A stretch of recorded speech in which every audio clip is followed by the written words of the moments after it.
Hey, how you doing? Welcome into the podcast. Welcome to the On My Block podcast. I'm your host, Ahman Green, along with my good friend and teammate, Mike Wahle. Mike, man, how you doing? I'm doing great, AG. Excited for the week, man. Me too, man. It's been an interesting weekend. We got NBA playoffs. We got it was some golf. We had the major last week, Masters, and just fun stuff. College baseball. We got Tennessee, like 33-3. They're balling. In that world. They still have college baseball? Yeah. I wouldn't even know. Yes, Mike. Yes. Man. I thought that's great. You were everything in terms of the sporting world. You say we watch nothing but sports, wall to wall. What happened? Yeah, but so there's certain things I just stopped watching though when I was younger. I've never watched college baseball. I'd rather watch the Little League World Series than college baseball. Right. Well, I watched that too. It's fun. I don't think adults should be able to use aluminum bats. That's why I don't get it. Like, it doesn't make any sense to me. True. You know what I mean? Yeah. Like that's putting like a stick of dynamite in somebody's hand. Those kids are big. Yeah. So actually, what they did was one of their games against Alabama, they did all wooden bats game. It was an all wooden bat game, and they lost.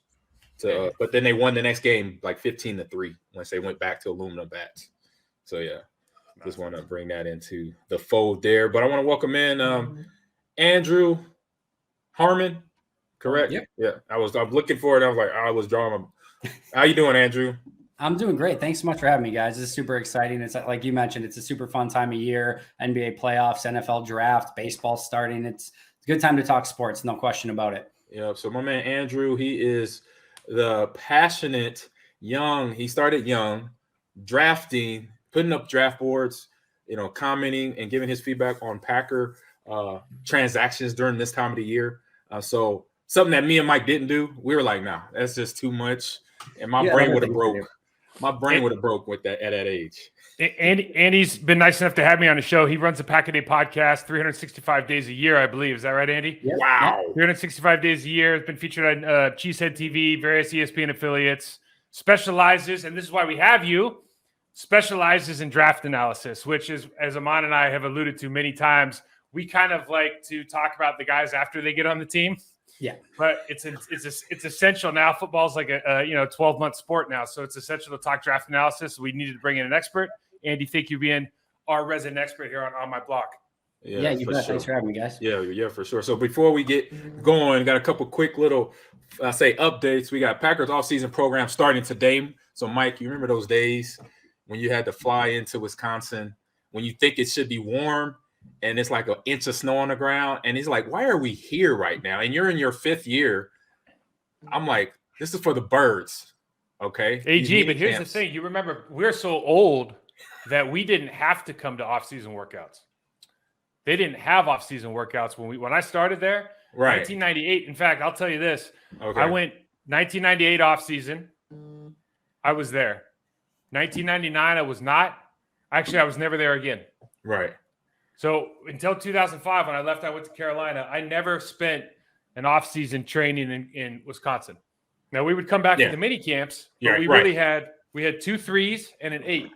So we were spending, 14 days in the off-season actually training at the facility. But those 14 days were dedicated on learning the plays, becoming an offense, et cetera, right? So those were competitive days. But as far as building a bigger, faster, stronger body, is getting your mind right, working on hand-eye coordination, working on technique, all of those things we were allowed to do, or we had the option to do at our own dispense, right? So I could go around the country and I could find a better, technical coach. I could find a strength and conditioning coach, a speed coach, a boxing coach.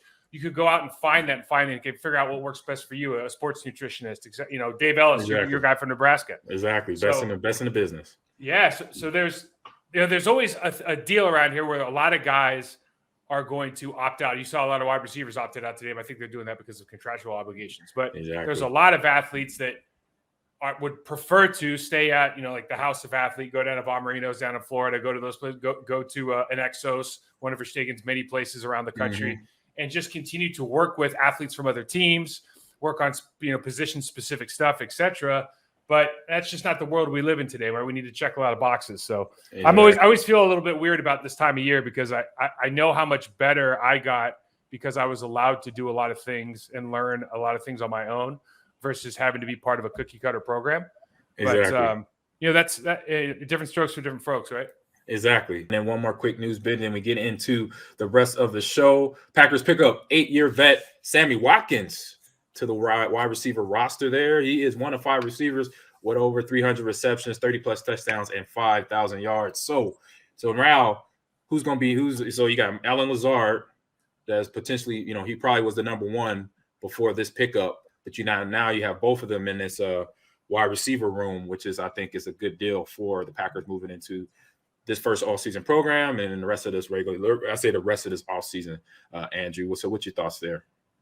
Yeah, no, excited about this pickup. I don't think it's going to be anything that changes the identity of the offense, but Green Bay has a type on the outside, right? So they like those bigger, more physical wide receivers, have some speed. They didn't need another slot guy, right? They got Amari to play in the slot. They got Cobb to play in the slot. Lazard played 40% of his snaps in the slot. So you didn't need another slot guy. You needed an X receiver, somebody who can be a bit more of a possession guy, a little bit more run after the catch. You see some of the things that he was able to do when he worked with Matt LaFleur previously, when they were both together with the Rams, and you saw him have great production at that point. So some familiarity with the offense, has had great quarterbacks in the past, obviously with Lamar Jackson and Patrick Mahomes. So should be able to fit right in with Aaron Rodgers. So really like the pickup. Like I said, I don't think it's going to be anything that completely changes the identity of the offense, but we know Aaron Rodgers likes veterans, right? Like that he can trust. He knows exactly where they're going to be on the field. They're going to identify their spots. They're going to run their routes with precision. I think that's going to fit very, very well. And now that opens up Green Bay to maybe target a couple wide receivers in the draft without having to do it with an excessive amount of need where you feel like, all right, we have to end up with 2 guys who can play right away out of this draft. I think this gives them a little bit more flexibility.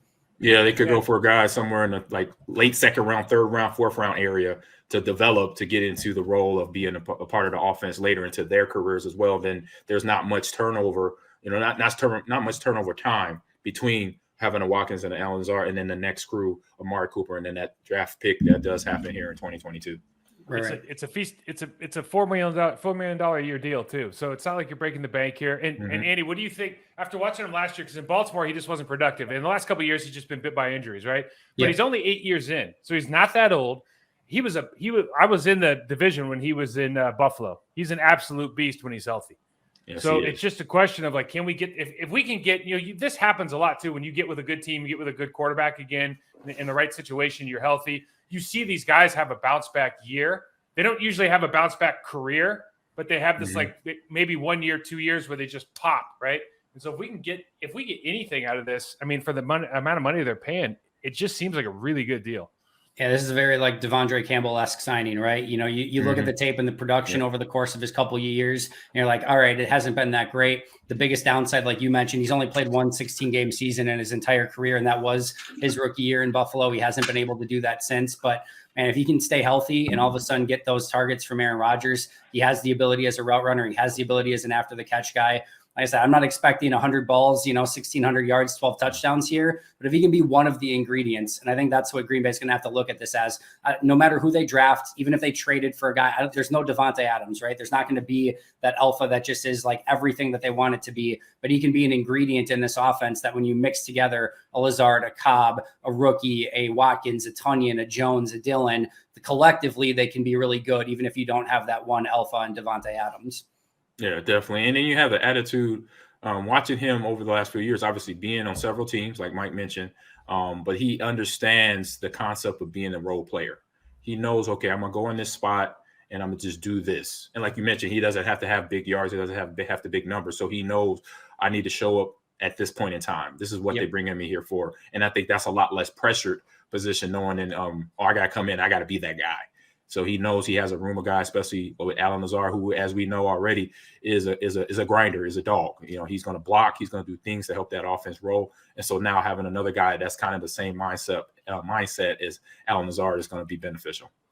I think it's such an important point, right? Because, so many people want to, look at these maybe in an undersized wide receiver. I know Brandon Cooks is somebody they talked about trading on the outside. We've learned so much about this Matt LaFleur offense that this is not just a position where you can go out there and just be a, deep threat wide receiver and not do your job as a blocker on the outside. This is a fully functioning offense where we see all those quick screens to the outside where the receivers have to block. The receivers are an integral part in the blocking assignments in the run game. So this is a really great fit when it comes to that regards as well. And you said it perfectly, Ahman. when you can put Alan Lazard and Sammy Watkins out there, both of them can be physical blockers. It just makes the offense better as a whole. Yeah, exactly. So we'll get into this question. Mike, you got the first question there on the list. Yeah, Andy, what do you think? Well, let's just go around table. Like, what do we think going into this draft, seeing the moves that we made, losing Devontae, obviously, and some other positions? What are the three biggest needs that we're headed into the draft that we can realistically expect to fill in the 2022 draft? What do you think? You want to start this, Andy? Yeah, absolutely. So to me, again, still one is wide receiver. I still think you need somebody to take the top off of the defense. I think you need a couple of those other ingredients, right? We talked about needing different pieces to that wide receiver group. People talk about wanting to build a basketball team. You've got your bigger guys, you got your speed guys, you got your slot. Like you want those different types. And Matt LaFleur even made mention of this, that they need somebody to really take the top off. They lost MVS. They don't have that. I don't think, again, they can replace Devontae Adams, but I do think they need somebody to replace MVS in that regard. So I do think they need to attack that somewhat aggressively in the draft. And again, I'm not a believer that has to be one of their first, 2 first-round picks. I think they can find that in the second round or maybe even a little bit later, but I do think they still have to attack that aggressively. And then I think there's 2 really, maybe positions that haven't been talked about quite as much that I think are still pretty big needs. The first one is edge rusher. And I think you look at the starters, right? And you say, all right, Preston Smith, Rashawn Gary, feel really good about those 2 as your starters, but the drop off following that is significant. I know Zadarius Smith was out the majority of last year, but there's no Zadarius Smith. They brought in Whitney Merciless for a cup of coffee. He retires in the offseason.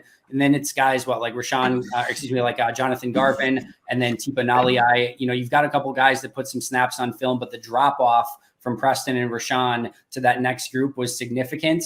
And again, I shudder to think if all of a sudden Preston or Rashawn go out for any significant period of time, just your pass rush productivity goes down, your ability to set the edge goes down. So I think if you can find one of those guys with your early picks that can come in and be a rotational guy, and we've seen with Rashawn Gary, right? It can take a couple of years to develop those guys too. Preston Smith's kind of a year-by-year guy. Rashawn's going to be around for a while, you would think, but you could the old adage, you can never have enough pass rushers. I wholeheartedly believe that. We know Rashawn can kick inside a little bit. We've seen Preston Smith rush over the center like they've done with Zadarius Smith. So even if you hit big, it's not like you can't get these guys on the field at the same time. So that to me is sort of number 2.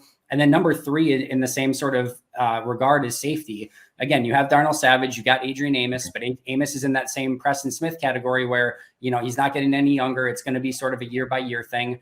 Darnell Savage has a major 5th-year option coming up where Green Bay is going to have to make a decision on that. And even if you feel great about both of those, both now and into the future, they like that third safety on the field. Henry Black is gone. Vernon Scott, you don't know what you have. So they have that hole at that third safety spot. I'm sure they'd love a safety who they could pair with Devondre Campbell on obvious passing downs as sort of that situational hybrid linebacker safety position. They don't specifically have that unless, again, they feel great about Vernon Scott, which is tough to say that they would when they didn't play him at all a season ago.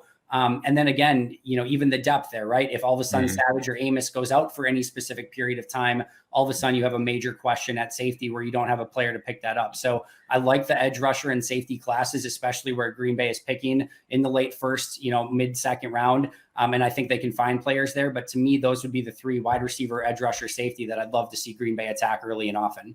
Yeah.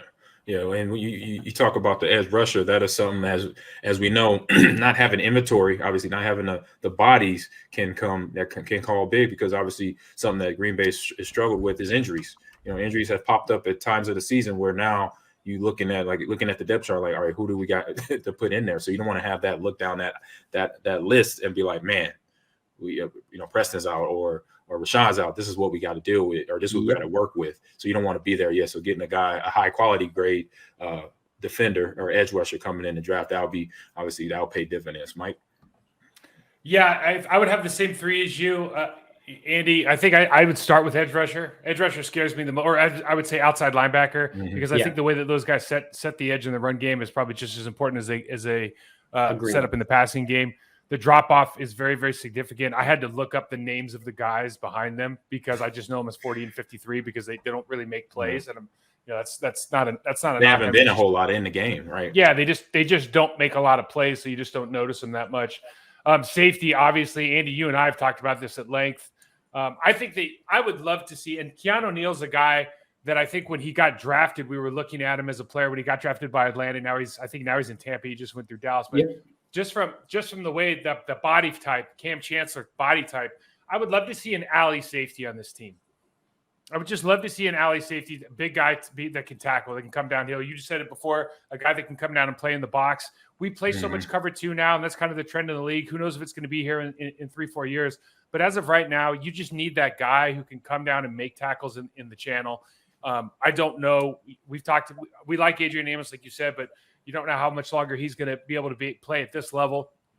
But gosh, I think that is a position that if you have the right body, you have somebody that can come down here and play immediately, because the defense really isn't that hard to figure out. Like, the system that you're learning is not that complicated. I think it would be easy to get a guy that can come in, that can thump and play. The only other position I would talk about is tight end. I'm just dying to see a good, solid tight end come in here. Yeah, I agree. A guy that can do a guy, because here's the thing for me.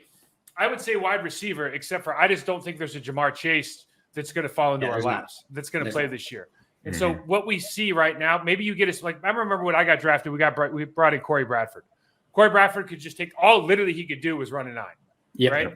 And you every once in a while you threw it up to him, he'd get a PI, we'd make a play. Right. And that's an important part of any offense. Sometimes you got to get yourself out of a rut, but we can kind of find speed. Like all these guys are fast now, it seems like. So for me, when you look at, you've got Randall Cobb, you've got Lazard, and now you've got Sammy Watkins. Those guys are going to be on the field. But now if we created a real weapon at the tight end position, someone that can play all 3 downs, that can stretch the field, that can block. You don't have to take him out in certain situations like we do with Tunyon. I think that would be a huge asset for this team and just do wonders especially for Rodgers, man. I mean, we know this. There's no better security blanket in the league than a really, really good tight end. And so I might now that I'm talking to myself, I might put that as like my top priority. But between that and edge rusher, man, I would really like to see those positions improved. So as much as I love Mercedes Lewis. Tight end's interesting, right? Because there arguably is probably not a first round tight end in this entire draft class. So like going and trying to find that guy, it makes it difficult. Also, historically, tight end has been one of the positions that takes the longest to go from college to the NFL to get on the field as a blocker, receiver, and do everything that's asked. So I think that's probably one of the reasons I haven't prioritized it quite as much. And then the other thing is that I sort of like, if you look how GMs think sometimes, it's like, all right, what guys do we have in the room and maybe like want to stick around? And I know that like none of these guys individually are guys that you're maybe making decisions on, especially with Tunyon on a 1-year deal, Lewis so late in his career. You start looking, all right, Tunyon's going to probably make the team. Lewis is going to make the team. And again, I'm not saying that, and then you've got DeGuara that's going to make the team. You've got 3 guys that are probably locks already. And then you've got guys like Dominique Daphne and even Tyler Davis, who played a decent amount last year. Like I can just see like maybe Brian Gutekunst feeling like, all right, we have enough guys in that room where if we bring anyone in, we got to start cutting these guys. We have enough guys in that room right now that can at least help us right now, even though they're not that guy that you're talking about clearly, that will address that position late, in future years and get by with that now if we can help everything else. But I totally don't disagree with anything that you said. If they could find that guy, I would love that guy to be on the Packers. Yeah, but so here's the rub that this is the problem that we as players always take issue with when you talk about the general manager's perspective, right? Like from my perspective, you need to draft a guy while Mercedes Lewis is still in the building. Absolutely. Because that's the guy that you want to learn, to impart information from, right? You need that man needs to be there to mentor whoever you bring in, because otherwise you might bring in a Mike Gesicki or something like that, like they have down in Miami, that literally doesn't know the first thing about blocking, is just a slot wide receiver. Like we don't need any more slot wide receivers, like you said earlier. Right? At some point, these defenses are going to, when Robert Tunyon comes in, no offense to him, but you can just keep playing nickel or dime. It doesn't matter. He's not blocking anybody. Right. So for me, the window closes to get a guy that you can develop and accelerate development when Mercedes Lewis leaves. So if you go and get the kid from Colorado State, I know he's not a first rounder, but even if you go pick up the kid from Colorado State, he's athletic, he looks willing. And so now you just put a real pro in front of him and teach him the ropes. And hey, Mercedes, this is part of the deal, man. This is part of your legacy, right? I'm sure a guy like that is more than happy to fulfill that role. It's just, I think when Mercedes Lewis leaves, you lose a real opportunity to teach, because the coach is going to give him so much. But as AG has talked about many times with guys like Dorsey Levens, and then the role that he played with some of these younger cats, there's nothing that is more important in a room than having a veteran leader. Yeah. And what he's referring to, Andrew, is the fact that when I came in, trade for Fred Vincent in 2000, Dorsey, I mean, not that he stepped forward. He just was him. He was himself, where he took me under his wing right away. He was telling me the ins and outs of the offense, ins and outs of the team, ins and outs of Green Bay, and that just helped me as a young player, for one, feel supported.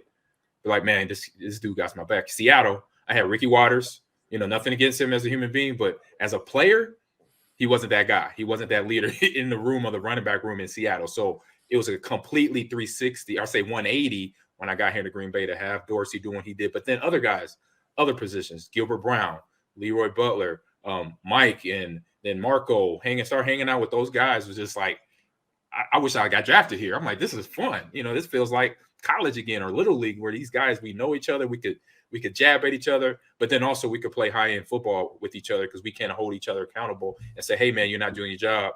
What's up? Do you need help or whatever? We could have those conversations with one another to get better, basically. So I know we're talking. Oh, go ahead. I was just saying, to your point, I think this is something that Green Bay legitimately tries to do, right? You look at every room in the building, you got Aaron Rodgers at quarterback, Aaron Jones at running back, you got Mercedes at tight end, wide receiver. Now you've got obviously Randall Cobb is sort of that veteran in the room, Bakhtiari at tackle. You've got Preston at edge rusher, Kenny in the interior of the defensive line, Devondre at linebacker, even Rasul and Jair at corner, and then Amos at safety, Mason on special teams. Like, you've got a guy in every single one of those rooms that's an established veteran that is hopefully setting the table and setting the pace for everyone else and being like, this is what we need to do. This is where we need to be. I think Green Bay has legitimately gone out of their way to try to have somebody in that room, in each of those rooms almost at all time, that can lead the way in that regards. Yeah, exactly. So you kind of touched on it already before we started recording. We said when you were a kid, you would do your own mock draft. So now as an adult, you've been doing this for a very long time. What do you have the Packers doing in the early rounds? You already kind of touched on it already. Yeah, so this is, I think it's one of the more interesting drafts because Green Bay has a type. So with their first round picks, I think 14 of the last 17 first round picks, really since Ted came to Green Bay, they've prioritized premium position players, which means, and again, we could argue what that exactly is, but quarterback, left tackle or offensive tackle, and then defensive line, edge rusher, and corner. Those 14 of their 17 first round picks have been those players. And as has been pointed out ad nauseum, they have not picked a positional, like a skill position player, running back, wide receiver, or tight end since Javon Walker, which has been a hot second, to say the least. 2002. In addition, yeah, exactly. So in addition, they have prioritized highly athletic players, and they've really prioritized younger players as well. So ideally somebody who's 20, 21, maybe early 22 years old. And you start looking through this draft, and it starts getting to be like, all right, they're almost going to have to bend at something, because the players that hit the key positions, that are young, that are ultra athletic, etc., there's just not many of them where Green Bay could potentially be picking. There's a couple that are potential exceptions. I think George Karlaftis, that edge rusher from Purdue, I think hits everything that they would potentially look at, save for maybe the arm length. That's one thing that they usually prioritize a little bit along the edge, and he doesn't have it. But everything else, ultra athlete, productive as a pass rusher. In fact, his productivity percentage was as good as Aiden Hutchinson at Michigan, same conference, everything. Again, highly athletic, super young, hits everything that they would want at that premium position. I wholeheartedly believe that if Karlaftis is there at 22, I think they would probably sprint to the podium and take him. We just mentioned how much of a priority edge rusher is. That to me is a player that hits everything. Boye Mafe is another one that potentially could be, but he is a little bit overaged. He's going to be, I think, 24 this season. And again, maybe that doesn't matter all that much, but you look at Kenny Clark, right? He's going to be 20. He's 26 right now, and he's been in the league for 6 seasons. And Mafe would be 24 this season. You just start, if he still has things to work on and you want him to build on things, well, ideally you're hoping that they're 20, 21, 22, not 24 years old. But that's another player that could potentially hit. And you start looking at those wide receivers. I really feel like Alec Pierce, Christian Watson, maybe even a George Pickens starts hitting a lot of their profile things. I think a lot of those guys are probably more early second rounders. So maybe you see them trade back at the end of the first, or maybe trade up at the beginning of the second. And then one last one I'll mention too, Lewis Seen. Mike, you were talking about a safety that you would love to see come up and fill an alley. To me, he's one of the better ones I've seen coming out of the University of Georgia. He will fly to the football from that safety position. You want to talk about somebody who can play that cover two and, play back. And then as soon as the ball snaps, if it's run, he will fly up and fill an alley. I think what he could be is potentially that somebody plays safety alongside of Adrian Amos in base downs, and you could put Savage in the slot again on base downs with Jair and, probably Stokes on the outside. And then you get into obvious passing situations. You put Jair in the slot. You put Douglas and Stokes on the outside. Now you've got Amos and Savage back at safety, and now you have seen maybe next to Devondre Campbell in that hybrid position. I think he could be used in a lot of different ways, and if you felt comfortable enough with him, he would probably be a demon on special teams as well. And all of a sudden, he's probably your best friend in the special teams room, with Rich Bisaccia and that new coaching staff. So those are some names that I'm definitely looking at as Green Bay starts selecting towards the end of round 1.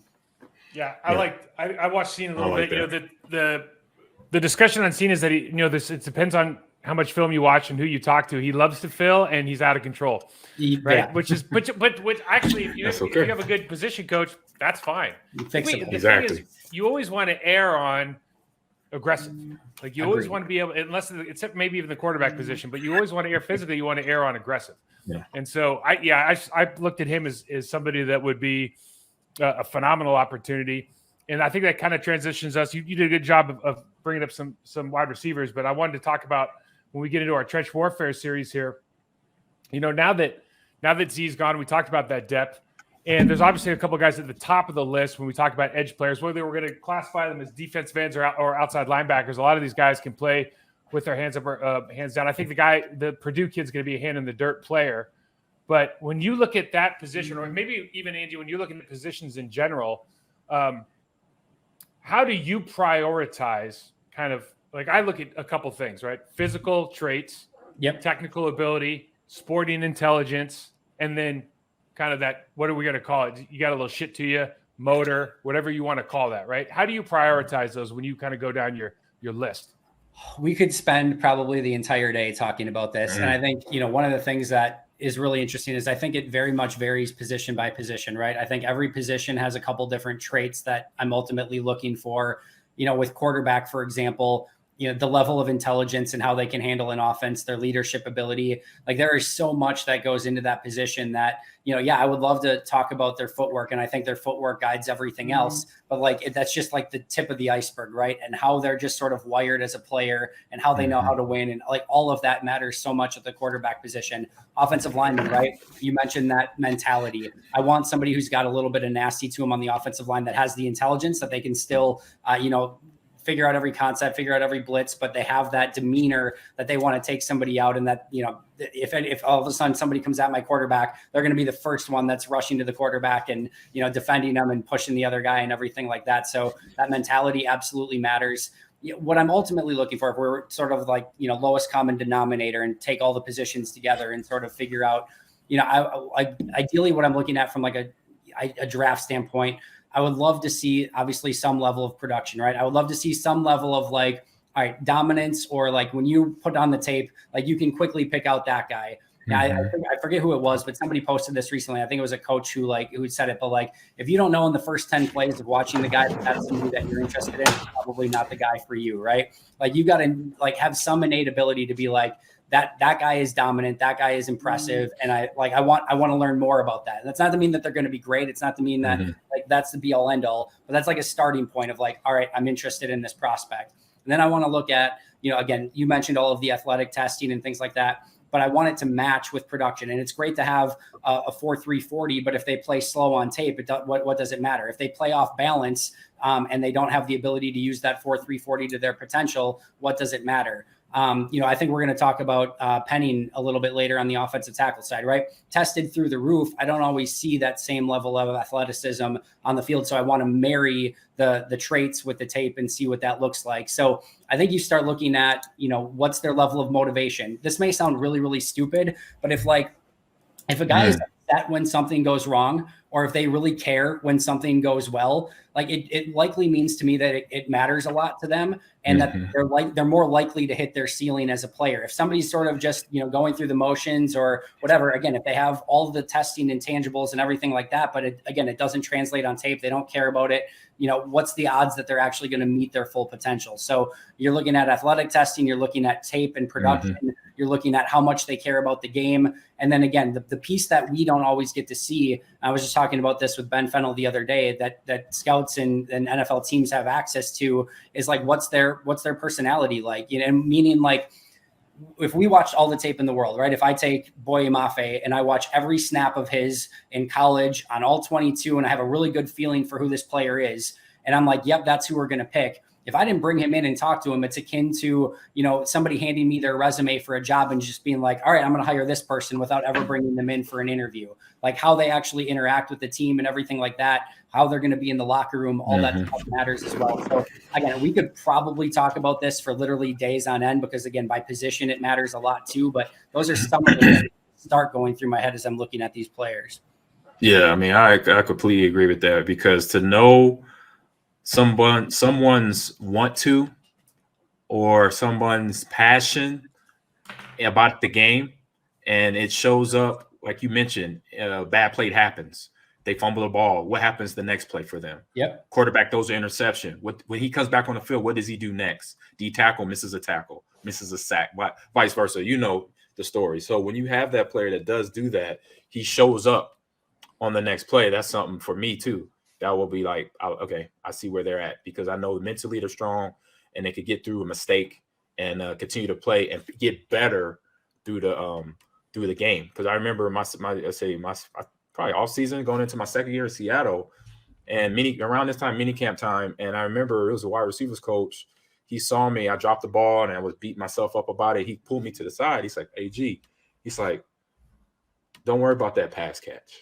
He was like, think about what you're going to do the next play. How are you going to better yourself? How are you going to catch the next pass? Look at that. Don't look at what happened behind you, because what happens behind you can stop you moving forward.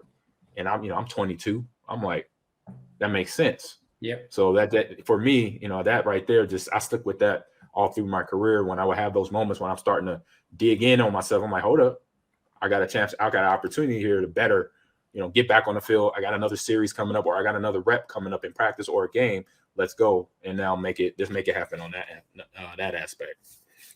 So, it's interesting. Yeah, Mike. I look at things a little bit. I think look at things a little bit differently. I think the bandwidth and talent in the NFL is pretty narrow. That's true. Right? Yeah, I agree. So what I like to see is, especially if you're looking at a guy in college, I want to see the kind of progression they made in college physically. That matters more to me than how great of an athlete they are. Because if I don't see a change year to year, that tells me a lot about their dedication to the sport.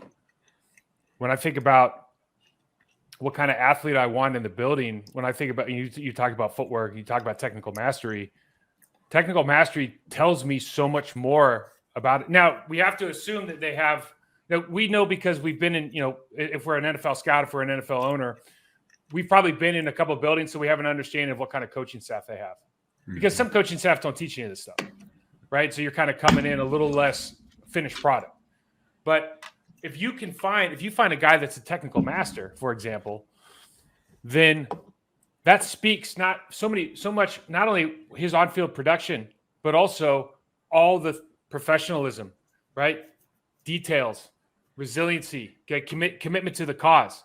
Like all those things, that I could start building out a character profile. And again, talking to him is extremely important. But you kind of see how this stuff transitions. Now we're really talking about maybe some of those physical tools, those tangible measurements, and how they translate to the game. I want to see if they're developing the confidence from preparation that it takes to be successful in the National Football League. Because we're probably going to talk about, there's players in this league, or they're in this draft right now, that are phenomenal athletes, but have a lot of question marks about them because they're one-trick ponies, right? Or they've showed that they maybe aren't dedicated to their craft. And so it's like those guys never work out. And it's like, you guys remember when Jadeveon Clowney got drafted? Remember he had that play against like Michigan NC State game, right? And whole game. He blew through and knocked that guy's block off. It's like a great play. And it's like, okay, like that, it was just a play. Yeah, that was one. And he's as good as an athlete as he has been. It's tough to say he's really had that much. He hasn't had a great career. He's been on 5 different teams, and it's tough to say he's even had a better career than who's the big fellow that got drafted by Houston. Mario Williams. Mario Williams, right? And I remember when he was coming out, everyone said, "Oh, he's such a great ass. He's strong. He's all of that. He's a little bit stiff in the hips, but not really dedicated to the sport." And so I was a teammate, so I could vouch for that. Yeah, so. He was in Miami. He's a great guy, but he's just not really dedicated to the sport. And so you have to be able, like, I just think there's breadcrumbs everywhere, right? About what kind of people these guys are going to be. And, it's interesting how these different teams cut the herd. And I think AG is going to hit you with this question right now, AG, because it kind of leads into this. I'll hit him with this question. Then we got a nice little sponsorship read here. But here for that question, Mike's referring to, Andrew. So why do so many people miss on draft picks when that comes around? And I think a lot of it is the white noise, and you know what I'm talking about, white noise out there that everybody's trying to listen to get the pick. But in your opinion, what is that reason why? So let me just clarify: are we talking about teams missing on picks, or are we talking about okay? Yes, teams missing on picks. I think this is a really interesting question, and I would actually be like both of you. I'd be interested in this. So I guess we're very opinionated. Very. Yes, right. So I'm wondering if Tom Brady goes to, or if Aaron Rodgers and Alex Smith are switched, right? Let's just go there.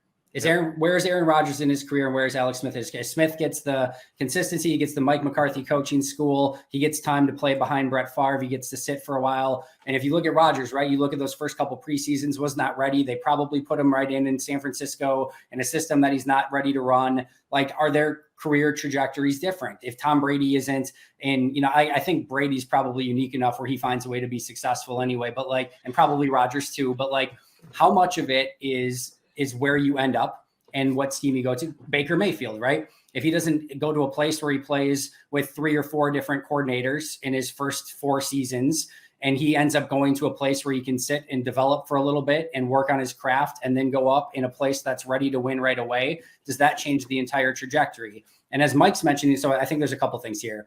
One of my favorite things to do right after the draft is done is figure out which prospects and which players went to the perfect scenario, right? DK Metcalf is a great example, the one that I always use for this. I think DK Metcalf goes in a couple different scenarios and maybe places, and he maybe doesn't get used exactly the right way. He goes to the best deep ball thrower, arguably in the NFL, and Russell Wilson, to a guy who's one of the best deep ball catchers in the NFL. To me, that's just a perfect marriage. He was going to fit that offense. They were going to be a primary run team. You've got a perfect route runner on the other side in Tyler Lockett. DK Metcalf goes to the perfect scenario, in my opinion, and was more likely to be successful because of that. That's one of the things that I look for, is who matches up and marries well with scheme, the team that fits well, etc.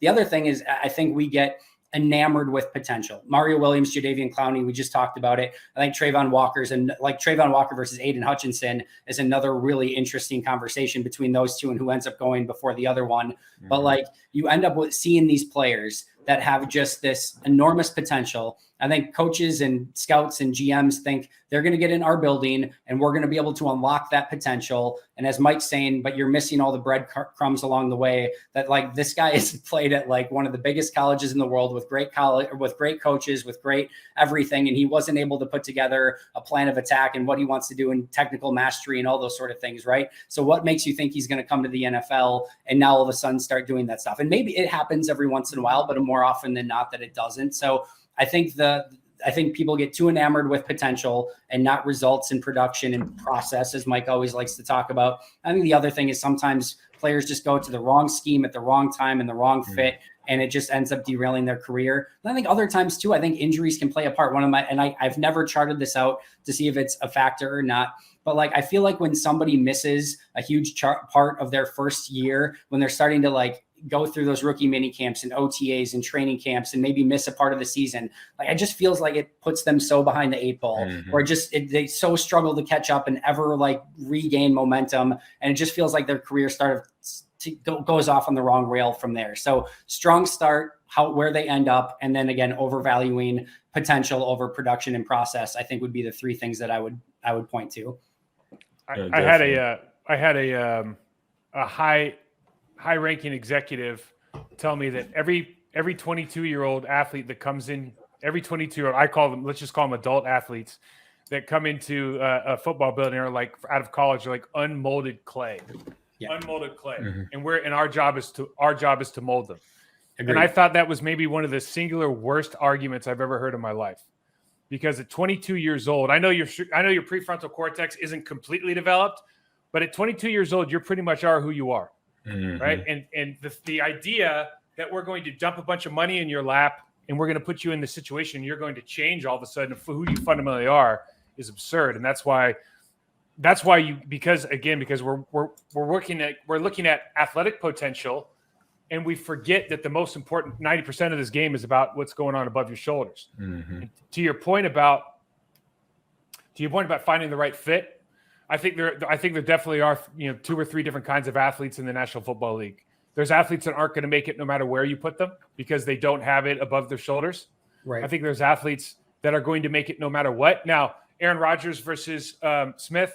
Listen, Aaron Rodgers is a better quarterback by any measurable standard, Absolutely. right? No matter where he goes, he's going to be better. I don't think, and quite frankly, I'm not sure the Mike McCarthy school of quarterbacking is the best school to be at. I think the Andy Reid would probably be better Fair. off, right? Mm-hmm. So we could look at some other places that have really good quarterback developers.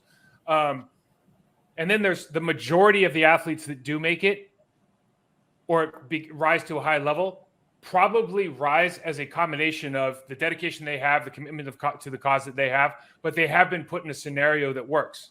AG is a great example of a guy he was going to find success, but he was in Seattle and he was chugging along. He wasn't a superstar yet. And when he touched down in Green Bay, it didn't take very long to realize he was the guy because he was put in a scenario that allowed him to be successful, right? Things happen. I was lucky to get drafted there.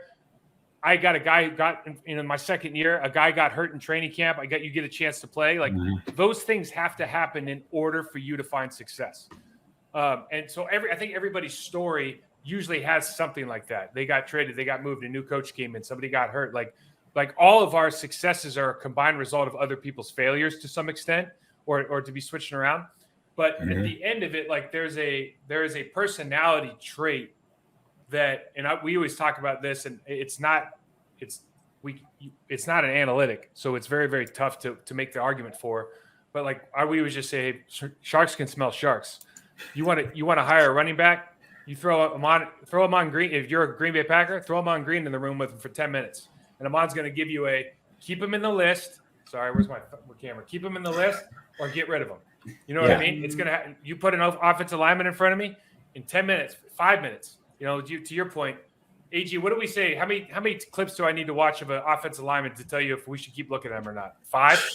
Maybe. That's Maybe about five tops. I'll say five tops. And I'm not saying that because we should only watch 5 clips. I'm just telling you, I can tell in 5 clips whether or not you want to draft the guy in a certain round because it jumps off the screen once you start looking at this stuff. But Andy, I think you make really, really good points. It's always so perplexing with some of these guys how bad they miss on character. They miss on character. Sure. AG, let me get one more question and transform for. Let's move on because we're running up on an hour. Yep. But Andy, I wanted to ask you this just because I'm an offensive lineman. The 3 top tackles at the top of the list. We got Aquanu, Neal, and of course Cross. Rank them and why. All right. We put a hot seat there. I actually like the 3 that the one I like the most. Let me just put it that way is Cross. I like Cross the most. Okay. I think Icky's going to be the best because I think he has the most technically sound tape of the 3. So I feel like his footwork is the best. I feel like he is going to be able to. How do I want to say it? Not necessarily just be like a plug and play guy, but I think he's going to be the most consistent process over and over and over and over. I struggle a little bit with the Mike Leach offense. I go back to Andre Dillard coming out. I loved Andre Dillard coming out. I don't know how you felt about Andre Dillard, but I liked him a lot coming out, and he is not produced in Philadelphia, and it's same system and same sort of better pass blocker. We're not sure how they're going to be as a run blocker because it's sort of a crackerjack offense. So those are some of the concerns that I have. I get loving Icky, but I think he's going to be a phenomenal run blocker day one. But I do feel like sometimes we over-evaluate some of these players with his sort of strength and build. I go back to a Greg Robinson. I go back to a Mekhi Becton a little bit. Mm-hmm. I want a little bit more of the technically sound than just big physical mauling type of players. I get that we would all love to have a Walter Jones, but Walter Jones to me is the exception to the rule. Sometimes there's not a lot of those players that have been made and have been super Walter successful. Jones ran a 4.65. Yeah, that's scary. Just insane. That's scary. Absolutely insane. And then I honestly, probably maybe the player that I had the biggest struggle with evaluating in this draft was Evan Neal. I really liked him overall. I think he's going to be a good player. I liked his footwork overall. I liked his punch overall. He's not a holder. That's one of my favorite things about it. Like, I don't think he holds a lot. I think he needs to do a little bit better job of staying on balance, not leaning. He's not super overpowering in the run game. So I would probably go Cross and then maybe Neal and then Icky. But Neal and Icky are close to me, just two totally different players. But that's where I'm at. But like, the last thing I'll say really quick about any of the three is, like, I go back to the draft with like Wirfs and Wills and Becton and who was the other one? Andrew Thomas. Like, I would put all three of these guys behind all four of those guys. And then who was the top guys last year? Why am I drawing a blank? Do you remember the top tackles last year? But I would put these guys more in like the middle of the round, like Christian Darrisaw type of. Well, Rashad Slater. Rashawn Slater was up there, and then Penny Sewell. Like, I would have put those two guys ahead of any of these guys. So like, I think it's a decent group, but like, I don't feel like it's like a top offensive tackle class. So yeah, I don't disagree with you. I think, the thing that's interesting about Cross is I think he's a holder, right? Yep. So all three of them need technical work. There's no question about it. Even with Cross's stance, it just kind of bothers me. But I know he's down working with Duke, so I'm sure Duke will get him right. Evan Neal is the best athlete of the group, but when you it's a red flag if you've been 360 pounds and then all of a sudden you show up at like the combine at 335. Like, that's a red flag to me. Yeah. Because for exactly what we just talked about, like, dude, why are you 335 now? If you were just 360, why are you 335 now? That just doesn't sit, because it's very easy to get back there, right? And all of a sudden you're not productive. And it just, again, for me personally, that speaks volumes, because that's 25 pounds that you've just added or took away from. I don't know if that's going to be a permanent thing. Here's something that's kind of fun to think about. The Ekwonu guy, like, I think he's a huge work in progress. Yeah. I think all these guys could be offensive linemen in the National Football League. I think maybe of all of them, coaching is going to matter the most with Ekwonu, like getting the right developmental coach. But here's something interesting about. I was just looking at these guys last night. Here's a fun game. Okay, Alabama tackles in the Nick Saban era. We could say, okay, Chance Warmack played tackle there. Andre Smith was an Outland Trophy winner. DJ Fluker. Jonah Williams, jury's still out. Cam Robinson. Jedrick Willis, I think he's going to be a good player, but he's with Bill Callahan, who's the best coach in the league. Yep. Okay. You really have to go back to like Chris Samuel to start looking at like a real badass Alabama tackle. I can't think of another one. Now, they've had Ryan Kelly, he's awesome. Evan Mathis, who was a journeyman until he got with a really good coach in Mudd, and then he was like a 2 or 3 time All-Pro Alabama guy. But it's not like we're sitting here with Outland trophies, all SEC, all this stuff. A lot of these guys don't translate for some reason. Leatherwood last year, remember Leatherwood? Or was it 2 years ago? Or was it last year? 2 years ago. You just go Mayock. Yeah, you just start thinking like, well, wait a second, how did you guys miss on that? Like, it hasn't been pretty so far. So thanks for giving us your input, man. I'm always interested, because everyone said, I always say go for the technical guy, and the more I started looking at Cross, I was like, he can mirror well, much better than the other two, but there's a lot of like punch and extend stuff and marrying your feet to your hands that I don't. Listen, they're all going to be good. They're all going to be better than I was. So what the hell? Yeah, I don't know about 9 penalties last year. 7 of them were holding penalties. So to your point, that was one of my traits. And then I do think, like, and I'd be curious your thoughts on this as well, Mike. Like, where do you come up? Like, obviously, and again, scheme is going to be a major thing, right? So like, what scheme you want to run and everything like that. But like, do you want, like, obviously sometimes there's more finesse offensive linemen, obviously maybe a little bit more pass protect, a little more quick. And then there's more like power, physical, throw you to the ground offensive linemen. Again, scheme is going to be a major differentiator here, but what would you prefer? Like, when you see obviously if they have both, great, but it's more often than not, it's one of the other. I think you want to err on the side of having, God, that's really tough. Because I want to be, like I took a lot of pride in like having the most knockdowns every year. Like that was, it's something I wanted. But like Chad was our best athlete, right? And he played left tackle, and he did a really good job. and if his jersey was clean at the end of the day, he considered that a win. Yeah. You know what I mean? So I think this is what we talked about when you're building. I can vouch for that too. Yeah, when you're building an offensive line, I think you need people at certain positions, and like tackle left tackle in particular in 90% of the offenses happens to be the one place where you go like, you know what, dude, just all you got to do is make sure that guy doesn't hit that guy. Okay, that's it. Everything else, like, just we hope you can do more, but if that's all you do today, you're going to be an all-pro. You're going to make $100 million, all of that good stuff. And then you start looking down the line like, okay, you can get your guards and your center, your right tackle, you can get a good tight end, fullback. We can find enforcers. We can find guys that are going to fight. But you have to have an athlete at that position, man. You just can't get around. That's why I loved your offensive line, like going left to right. Clifton, and then you, and then Flanagan, and then Rivera and Marco. Yeah, like two different sides of the line, right? And everyone was good at what they did. It was different personalities, it was different types, and it all just fit together so damn well. And that's what made it so fun. Hey, and that's why I have fun doing what I was doing because of those guys. And they beat me up mentally, physically. They got me ready for the game. I was ready to go. But I know, Mike, you want to get into the hot takes here. And we got a spike or punt session for you, right? So I want it first thing that comes to your mind, okay? Okay. Packers receive an A from the ESPN draft experts after the draft next week. No chance. No chance.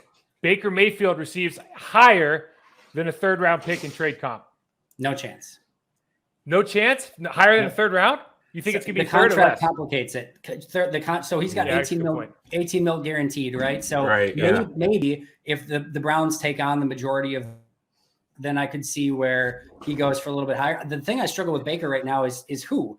Like, Seattle just re-signed Geno Smith. They have Drew Lock. Like, are they going to bring a third guy in? Plus, I think Carolina will take him. I honestly think Carolina. If Cleveland agrees to take some of the money off the table, I think Carolina will take him because.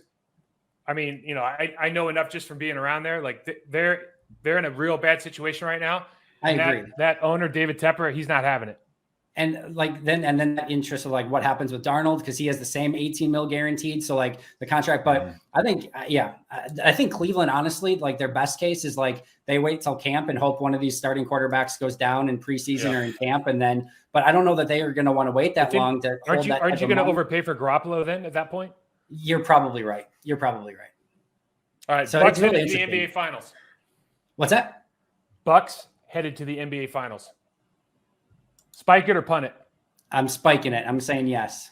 I love it. Kyle Hamilton, Notre Dame safety. Okay, didn't have a great 40 time. Looks amazing.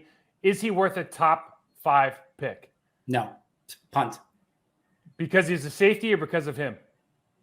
More because he's a safety, but if I'm also taking a safety that high, they have to have freaking everything. Like they have to have, it has to be perfect. Be right? It has to be second coming of Ed Reed. It better be second coming of Ed Reed. And I think he's more Justin Simmons, frankly, and which is a really good player, like really, really good player. First round pick all day. But like, and maybe in this draft, because I'm not super in love with this draft. Like if you took him top 5, I'm like, okay, I don't hate it, but probably not what I would do. Packers cannot draft a single offensive player and still be a top 5 offense next year. I will spike it hesitantly. I think so. Okay. You gonna pump fake it? I will. It's gonna be like it's just gonna be like one of those where you just kind of spike it, like it's not a Gronk spike. I'm not Gronk spiking this thing. Goody trades Jordan Love on draft day.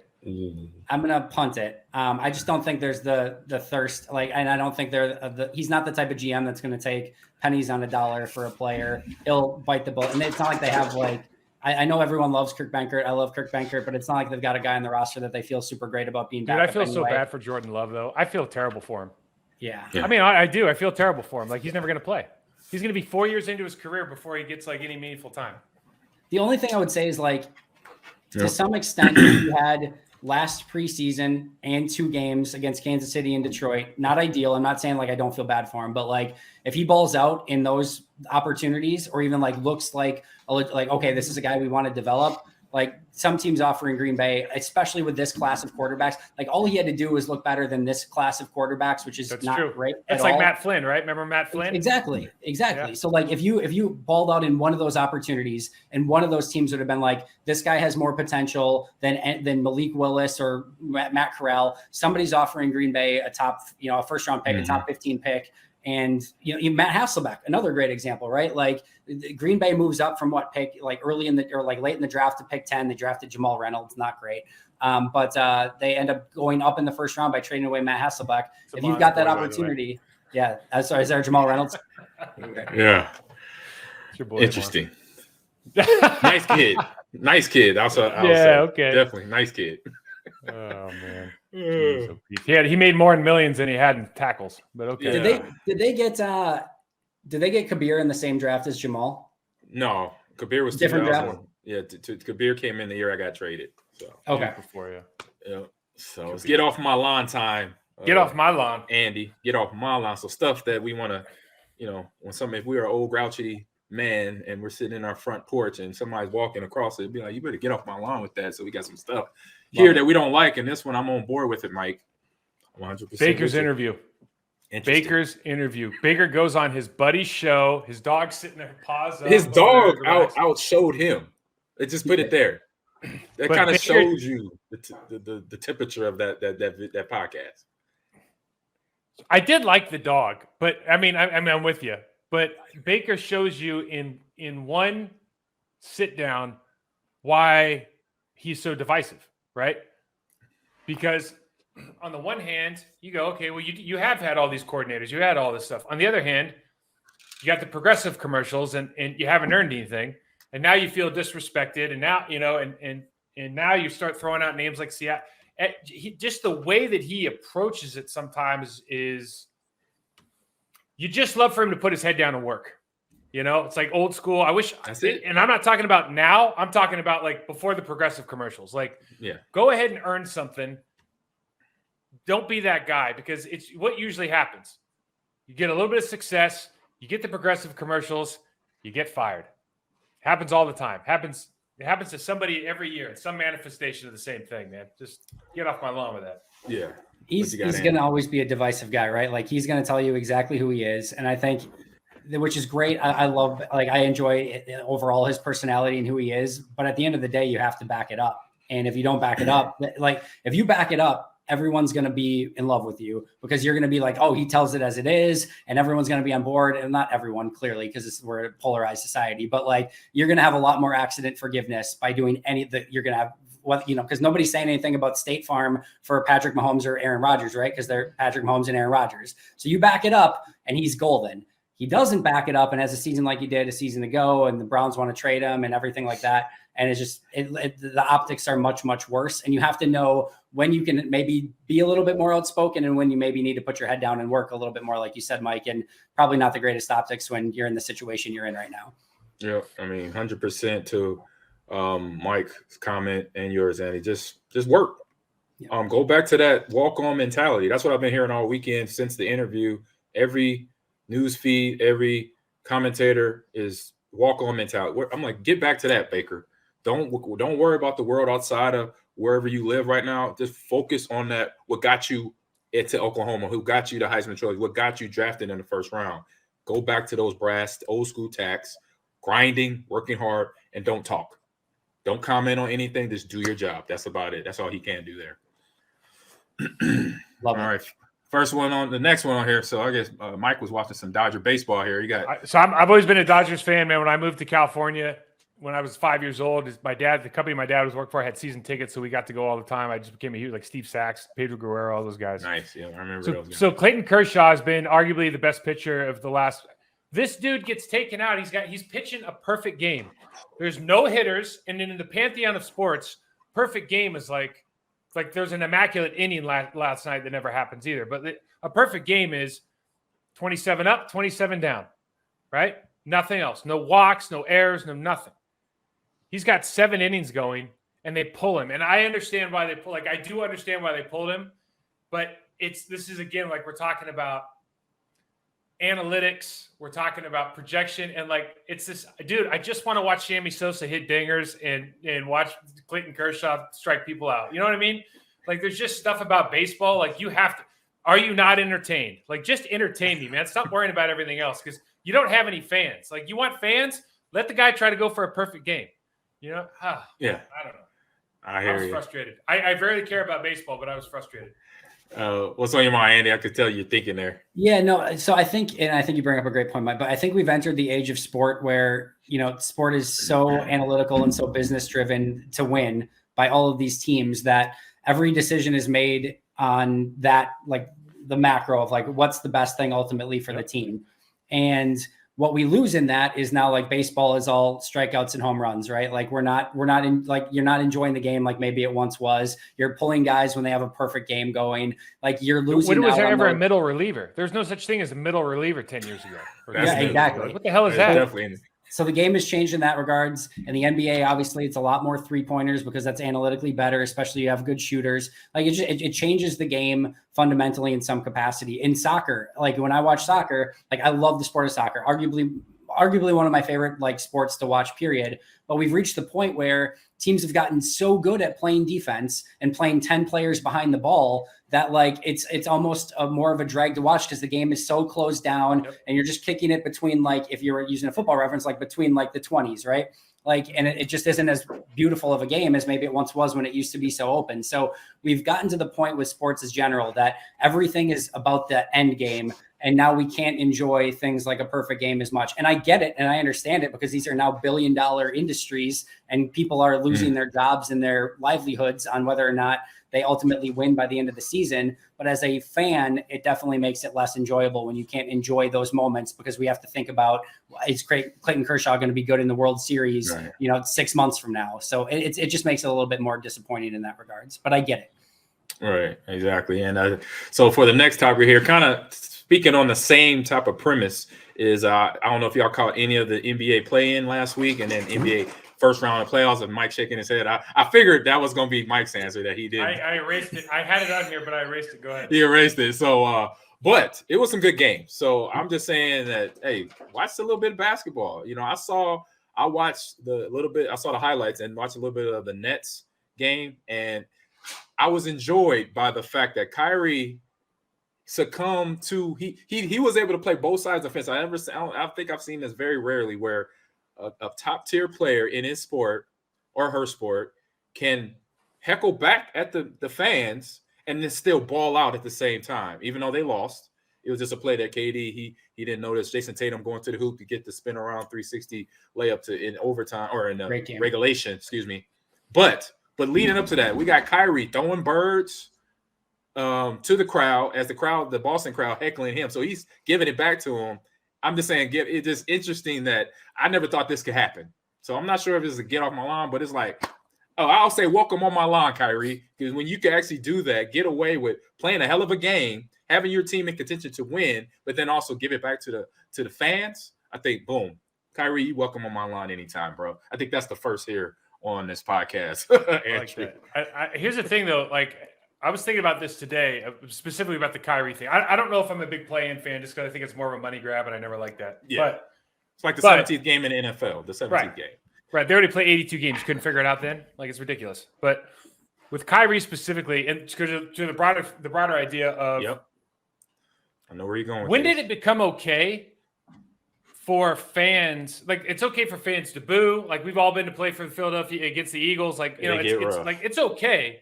But when did it become all right for fans, especially in like NBA games where it's a little bit more, it's closed down, it's a little more intimate?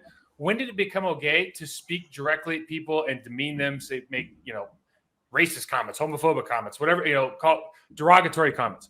When did it become okay for that to happen? And we just all went, oh, okay, it's because they pay money. It's okay to say. Like, I really still don't understand that. And I'm glad that, because honestly, none of these people, like AG, if you went to an NBA basketball game and your favorite team is the Bucks and they were playing the Heat or something, you wouldn't say anything to Jimmy Butler because that's just not how you operate. But for some reason, these people buy these $50, $100 tickets, $200 tickets, and they go, oh, I can say whatever I want. I bought the ticket. It's like, I just don't know how we even got there as a society. It's ridiculous. Like, I would love to take these guys out back behind the woodshed sometimes and go, let's look, it's like Kyrie Irving. I don't know how tough a guy Kyrie Irving is, but he's like, I like to look them right in the eye, see if they're about that life, and they're usually not. I'm like, well, yeah, that's kind of the point. Like, what are we doing? Exactly. Studio gangsters, man. It doesn't make any sense to me. And to me, sports are all about fun and entertainment and joy. And like having anything the antithesis of that, when players like Brandon Bostic mess something up and get death threats online because of it, like it's just like the onside kick, kick. Like if you've reached the point where you need to make death threats to people or say racist comments in a crowd, like you're no longer in the realm of enjoying this. You're not having fun. I mean, I guess maybe you are when you're just an awful person, but like maybe try something else. Like do something else at that point, because this is probably not the outlet that you need to have some sort of joy and enjoyment in your life. It never made sense to me. Like even when the worst Packer plays have happened and they're a bummer and they're frustrating as hell. Like I still, the next day I'm going to work. I'm, hugging my kids goodnight. Like it doesn't change the outcome of my life. I'm there for, to enjoy it. And it sucks sometimes when it doesn't go the way that you want, or a player doesn't perform the way that you would hope they would. That's just life. And again, this is an outlet for enjoyment. And as soon as it becomes something else than that, I don't want to do it anymore. I don't get it. Well, get off my lawn. Boom. Get off my lawn. All right. Hey, well, let's skip the Mel Kiper one and just say this. Dang. Every year you want every year they talk about at the beginning of the offseason, they start going, okay, like for example, this year, these quarterbacks, there's not a first round quarterback in the draft. No. Right? They're making the two quarterbacks that are there first round by talking them up. I'm like, it's killing me right now. But it's to me, isn't it crazy? And part of it's obviously like there's some teams that need a draft for need, and so you're probably going to reach, like people, they do it all the time. But there was consensus that none of these guys were first round picks based on just their talent and their tape. And then through mock drafts, through pro days, through combines, through interviews, we just find like, oh no, Malik Willis is he could be he's up and up, but he could be an all pro. He could do all this. And it's like, dude, 6 months ago, the same tape, or 4 months ago, the same tape was available. Nothing's changed. Like, okay, he threw a couple good balls at pro day. It's just it's crazy to me how we can influence, like general managers and personnel guys have very high paying, very responsibility laden jobs. And it feels like, and on both sides of this, it does feel like the media is actually able to manipulate a lot of their thoughts. And that part of it has always been nuts to me. Yeah, it is. Scary. And I don't know if it's reactionary. It could be the other way around, but it is nuts to me. Yeah. To me, it feels a little bit the other way around, where like the media will have the narrative of like this player's not a first round pick or whatever. And then as we get closer to the draft, like some people start getting hints of like where players are actually ranked. And then all of a sudden they're like, oh yeah, this player's chock full of potential. And I think the other thing that gets missed in all of this too, and I'm sure we probably want to wrap up here, so I won't take too long on this, but the other thing that I think gets missed is that like what value did each of these positions have as a first round pick, right? Because Kyle Hamilton, we just talked about it. Like how high do you want to value a safety and things like that? Well, you start talking about like Kyle Hamilton taken in the top 5 picks. I think it was Hamilton. Don't quote me on this, but I think if he gets taken in the top 5, he becomes, I think, the league's highest paid safety, or he's like right there as like league's highest paid safety as a rookie. Like you better be damn sure as a safety, if you're taking somebody in the top 5 that and making them the highest paid safety, that guy is going to just ball out and be insane. So like, but if you take like a quarterback or now like a wide receiver, when guys are now making $30 million per year with Diggs and Adams and stuff like that, if you take those guys in the first round, it's nowhere near. So you're actually getting insane value for those positions in comparison to like what you'd be paying on the open market. So you might say all day, well, Kyle Hamilton is by far better than some of these guys that are going way earlier. But it's like, yeah, well, you're going to make him the highest paid safety if you take him that early. Meanwhile, I might find a wide receiver or a quarterback with my top 10 pick who is now like the 50th paid wide receiver or tight end or wide receiver or quarterback. And now I have a huge advantage on everyone else because I'm paying pennies on the dollar for this premium position. So I think players sometimes get moved up at the end in the media's eye because these positions just have so much more value in comparison to their already paid counterparts than, again, a guy like Kyle Hamilton, who we can all see is insanely talented and good as a player. But again, you're now making him the highest paid safety by drafting him early, which teams just don't want to do. Nice. Good point. Agreed. So that could play a part in it. Yeah, good point there. So we'll save that mail question. Let's bring that over to next week's episode. Well, I could go in on mail a lot. Right. So, yeah. but that, you love him. Yeah, I love him to death. So, Andrew, thank you for jumping in today and hanging out, talking the stuff that you know very well, passionate about, and started doing it as a kid. So, thank you for coming on the show with myself and Mike. So we could pick this up. This show is going to be on YouTube. And then we have our social media accounts. You can follow me on Ahman Green, as you see at the bottom of the screen, Ahman Green 30, all one word, on Twitter and Instagram, and Mike Wahle right after that. And Andrew, and yours is already in the display there. Andy Harmon at NFL. Follow him. I'm assuming that's the Twitter. Instagram as well. Just Twitter. That's just Twitter. Yep. So that's on Twitter. Follow Andy on Twitter. And this podcast, rate us, review us. It's on Spotify, Pandora, Apple Podcasts, iHeart, wherever you download podcasts. Go there, follow us, rate us, review us. We love the feedback. We're NFL players, so you can't be mean to us. We could take it. We might feedback back. Double birds. We'll give you feedback, just like Kyrie gave you the crowd at Boston feedback. That's the end of the show, and see everyone next week.